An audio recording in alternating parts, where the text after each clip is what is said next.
Well, hey, everybody, this is Chris DiFurio with Keys to the Shop, and welcome to another edition of Shift Break. Now, today's episode of the show is brought to you by La Marzocco, lamarzocousa.com. Get there, go to the website, check them out. They've been making espresso machines for nearly 100 years, all handmade in Florence, Italy.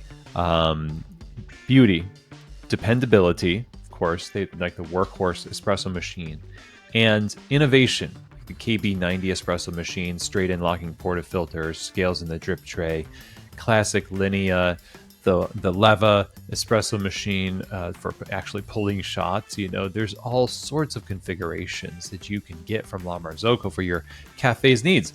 All you need to do is reach out. Now, I gave you the website, lamarzocousa.com, but you should also check out the email. So email them, info@lamarzocousa.com. One of their salespeople will love to talk to you and get you fitted with the right equipment for your cafe. Also ask them about the Swan grinder as well. That's a really great grinder. I've seen that popping up all over the place. I've used them. They're wonderful to work with. Check out La Marzocco. Now, we are also sponsored today by our friends at rattleware.com. So when you're talking about smallwares, I don't have it next to me, but actually for brewing coffee and stuff, I travel with a little Rattleware milk pitcher, just kind of like a little hack for making coffee in my hotel room and stuff. There's more to it than that, but the fact is that pitcher has been with me through competitions. It's been with me throughout my career. I kind of forget where I got it from, but here's the thing about Rattleware. They operate in the background of your cafe. That's what smallwares do until they don't work, right? But that's what Rattleware is designed to do, is designed to work in your cafe so that you can work in your cafe and not have to think about it. And that's what they love about serving the industry, and they've done it for a long time. So check them out for smallware needs at rattleware.com. Now, today's episode, we're going to give a few insights into seasonal staff. I have been privileged, honored with the opportunity to talk with many consulting clients as well as members of our key holder coaching groups, people I've talked to that deal with seasonal staff. They're in tourist towns. They're in highly like beach communities, highly trafficked by tourists at different times of the year. It may be, I hear there's a thing called season in Florida where it's in the winter, in other areas like in South Carolina and, parts of California, et cetera. There's people who get the summer traffic, and it is defined by the fact that there is a definite slow time and there is a definite busy time, and it is driven by tourists. And some of the people who employ seasonal staff have this common issue of, okay, we're either hiring new people to work in the cafe for the first time, and they're usually very young if they're seasonal because they're out of school, there's largely summer help, or they're returning to the cafe and they're the same kind of demographic. Okay, so they're younger, they're in school, they get out of school. They could be in college, don't have to be in high school, but they have a time where they're working seasonally.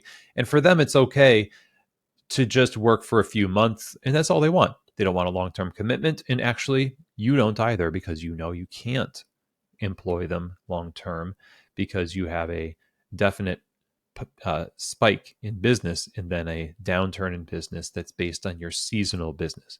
Okay, so the issue is, how do you hire, train, and manage these folks in a way that is uncompromising in the standards that you want to have?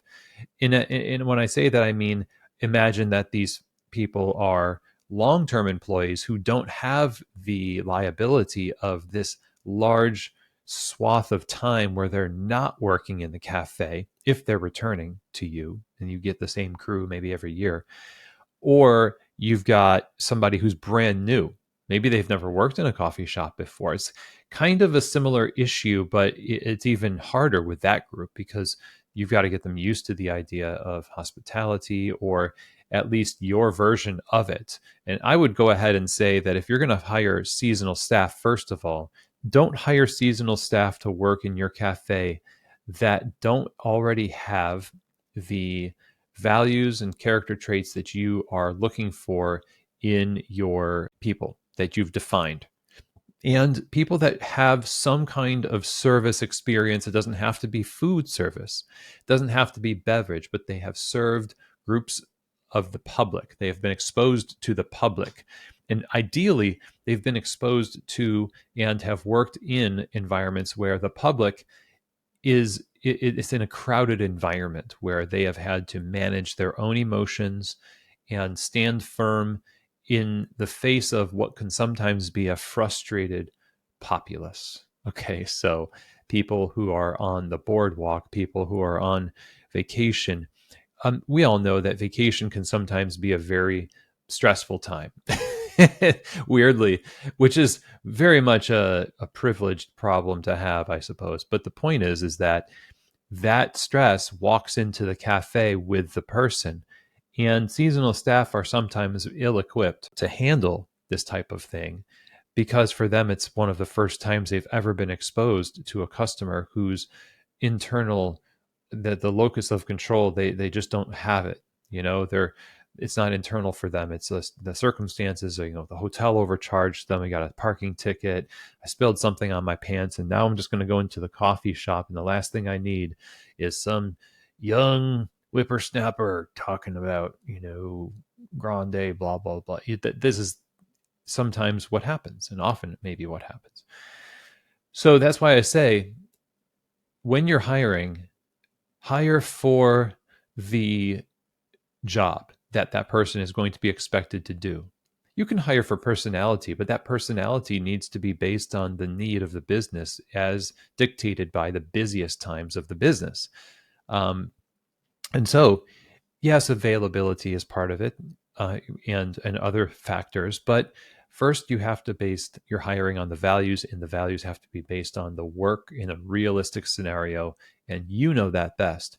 So before you start bringing people in because they're, son or daughter of your best friend from college and they just need a summer job and all of this other stuff, other reasons why you might hire somebody besides the work and whether they're equipped as a person to do this, then think twice.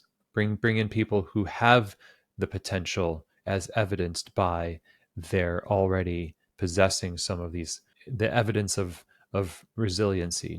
It might be small at first, but it's there in them. Okay, so in hiring seasonal staff, you also have to bear in mind that they need to be onboarded. So putting the word out and collecting a list of emails and contacts from people who have worked for you before. This, having your own kind of database of trusted employees who you might want to give right of first refusal for full-time and part-time positions in the seasonal swath of hours. That's a good thing to do. And getting that hiring done ahead of time with the understanding from these folks that you will expect them to come in for training, even if they've been there before. And that's important because you got to get the rust off. There is, even in the professional barista world, you could be working full time. If you take some time off, you took a couple of months off and you throw a professional barista into a rush, they're still going to have some rust. So now factor in when you hire these seasonal staff that they need to be onboarded, sure, especially when they're new, but don't treat the ones that are returning back as though they can just jump right into the mix. Now, you could have changed some stuff in the cafe too between seasons. That's also a factor. So that's another thing in preparing people and training them. You need to train everybody and train them together. And another point is you need to actually have a system that focuses on the very specifically the main things that are going to be the best sellers on your menu and the main scenarios that those folks are going to be dealing with. Don't talk to them about the history of coffee. Don't talk to them about how to differentiate between Dutch processed cocoa and milk chocolate flavors on their palate. Nobody cares. I mean, that might be fun, but the point is that we need to get these folks up to speed, confident, capable, verified in their skills, as evidenced by our work in training together in a very strict, structured format. It is more or less a boot camp that needs to happen so that we prepare ourselves for this seasonal onslaught of coffee seeking, cold brew seeking people. So the training needs to be very specific, and it needs to be prioritizing the things that you're going to make the most of, and you need to drill those things and simulate the use of the POS, the use of the bar, the making of the beverages. So part of the budget for this is going to have to be the use of materials as a training tool: milk, ingredients, cups, straws, lids, all of that. One of the things that happens in training that I don't really appreciate is skimping on resources as a means to save a couple of pennies comparatively, but not prepare the people because you are trying, everybody pour into this cup because, we don't want you to pour into a paper cup. Man, just reuse the paper cup. It's grody, it's weird, but just reuse it. You have to realistically train people. And if you're in a seasonal environment, it really needs to be drilled in. But also in that seasonal place of coffee, I think people generally, tourists, are happy to get anything. And sometimes they're very, not sometimes, a lot of times they are very picky and etc. But it's a function of their stress level. And I think if you train your part-time staff, the seasonal staff, with hospitality right alongside of the execution of the menu and the workflow, then that's going to really change the energy. When people walk into a busy cafe in a vacation spot, in a seasonal spot, they can be overwhelmed. We need to transform that overwhelm into excitement by our confidence, our smiles, heads up service. It's a party and they're invited, not it's a pressure cooker and we're all just trying to survive. There's a big difference between those two. The management part will end with that. For seasonal staff, the management is really a matter of checking in often, really often. I mean, weekly, and making sure that you enter every day with a plan for what you're going to do with your presence and your words to help these folks on a more frequent basis be guided into great work, to affirm good work that they're doing publicly with specificity, and to guide and coach work you can correct privately, and you can guide and coach the team as a collective publicly. You're not going to call out an individual, but you can coach the team publicly, but not in the sense that they are made to look foolish in front of customers. But the point is that there needs to be a lot of hands-on guidance. There needs to be a lot of checking in and communication and iteration on your part in order to make sure that they have what they need. You know that what's coming out of the cafe is on par with what you want. And frankly, they are trusting that you are a source of clarity. You are providing for them, because try as you might with all of this intensive training, prioritized training, alignment with your values and the work of a seasonal environment in your system, people are still going to feel insecure in their work as seasonal staff. And having strong hands-on leadership that is planned out, you structure your week, you plan out your week, you have your one-on-ones, you track performance. I think it would be great to give bonuses. I have one keyholder coaching group member from past cohorts that does this at the end of the season, and he has people return every year to work for him. And I think that these are a few things that I think you should be thinking about with seasonal staff. Now, I wish I would have put this out maybe in March when you would have hired for the summer, but some of you are just fresh into it. It's not too late. Also, you might be getting ready for your season where it becomes busy. These are still things that apply. So let me know what you think, and maybe you have in the comments of the Instagram post some thoughts on how you've managed seasonal staff. Lastly, I think maybe I'll just say generosity. Be generous. Be generous. Resource people. Choose the right people. Be a hands-on manager. Be a celebrator of success and a guide to coach through challenges. And then, whether they come back the next year or they move on, they're going to have a very good opinion of that one time. I had this summer job, I had this seasonal job. I always liked working there.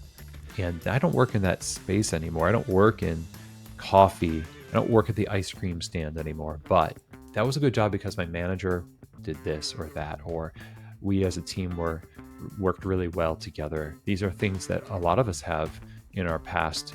And it didn't need to be a full-time job. It was just the work of a moment. But that work has to be well thought through, intentionally thought through. And hopefully some of what we talked about today will have helped you in that pursuit. So as always, thank you. And don't forget to subscribe to the show. And then if you have any questions or comments, feedback, send it to chris@keystotheshop.com. And I will see you here next week on another edition of Shift Break from Keys to the Shop.